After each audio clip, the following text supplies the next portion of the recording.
Hello and welcome to this video. Today we are going to discuss a spooky horror story from Japan. So sit back, relax, close your eyes and enjoy. I'll never forget the summer I spent in Osaka, the year I turned 24.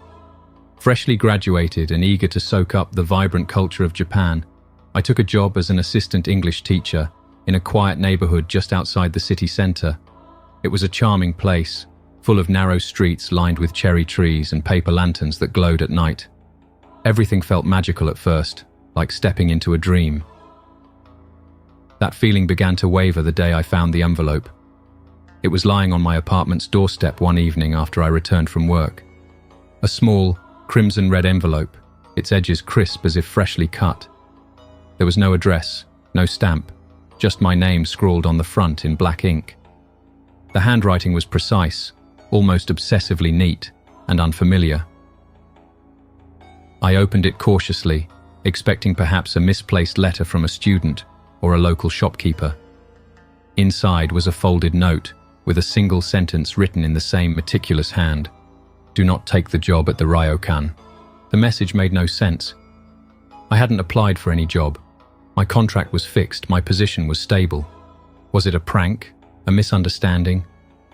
I dismissed it as a harmless oddity, though something about the envelope's pristine condition and the ominous tone of the note stuck with me. 2 days later, the head teacher at the school mentioned an opportunity. The owner of a small ryokan, a traditional Japanese inn, needed temporary help managing English-speaking guests over the upcoming Obon festival. It would involve light work for good pay, and she thought I might be a perfect fit. I hesitated. The memory of the envelope prickled at the edges of my thoughts, but I brushed it aside as paranoia. I agreed to meet the owner. The ryokan was beautiful, tucked at the edge of the city near a forest that sloped into the hills. Its wooden facade gleamed in the sunlight, and the soft babble of a koi pond greeted me at the entrance. The owner, Mr. Ishida, was kind and soft-spoken. He was thrilled to have someone with my language skills and assured me the work would be simple, helping foreign guests navigate the traditions of the festival, arranging itineraries, and occasionally translating. I started the following Monday. The first few days went smoothly. The guests were polite, and the work was exactly as described. I spent my evenings walking the grounds, marveling at the serenity of the place. But on the fourth night, I noticed something strange. There was a guest whose name didn't appear in any of the records. He was an older man with a weathered face and a traditional yukata who sat in the same corner of the dining area each night, quietly sipping tea. He never spoke to anyone, nor did he seem to have any luggage. When I asked the receptionist about him, she looked puzzled and claimed there was no such guest. Even stranger, when I mentioned him to Mr. Ishida, his expression shifted. For the first time, his calm demeanor faltered, and he asked me firmly not to discuss it further. The man continued to appear each evening, silent and watchful. I began to dread the sight of him, though I couldn't explain why.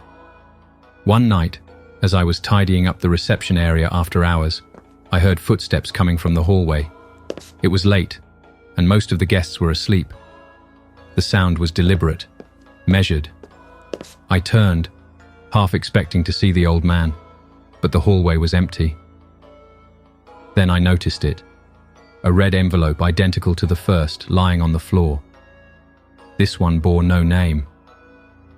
My hands trembled as I opened it. Inside, the note read, "Leave tonight. Do not look back." Panic bubbled in my chest.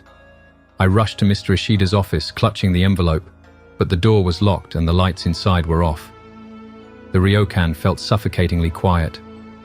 I returned to my room, intending to pack my things, but as I opened my suitcase, a thought struck me. I needed to know the truth. I made my way to the records room. If the man's name wasn't on the guest list, I would find proof of who or what he was.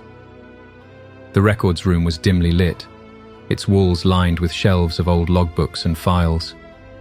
I sifted through the current year's guest registry, my fingers trembling as I scanned each page. Nothing. No sign of him. Then I noticed a smaller locked cabinet tucked into the corner. My heart raced as I found the key on a nearby hook. Inside were older files, much older, some dated back decades. And then I found it, a faded photograph of the man, alongside a guest record from 1993. My stomach dropped as I read the notes. The record detailed an accident. He had fallen from one of the balconies during a storm and died instantly. Yet his name was listed again in 1998 and 2005. And every few years after that, always around the time of the Obon festival. I staggered back, the room spinning. That was when I heard it, a soft creak like a floorboard bending under weight. I turned, and there he was, standing in the doorway. His eyes were calm but hollow, and he spoke for the first time. "You shouldn't be here." I don't remember running, only the sensation of cold air against my face as I bolted through the halls and out into the night. I didn't stop until I reached the edge of the forest. The next morning I returned with the police. The ryokan was abandoned. The owner, the staff, and all the guests had vanished, as if the place had been deserted for years. The officers seemed skeptical of my story, but as they combed through the building, they found something that made my blood run cold. A red envelope pinned to the reception desk. The note inside read, "You were warned." Months later, back in my hometown, I received a package with no return address. Inside was another red envelope, along with a single photograph of the ryokan, its once pristine facade now overgrown and decaying. I don't know what happened there or why I was spared, but sometimes late at night, I still hear those footsteps,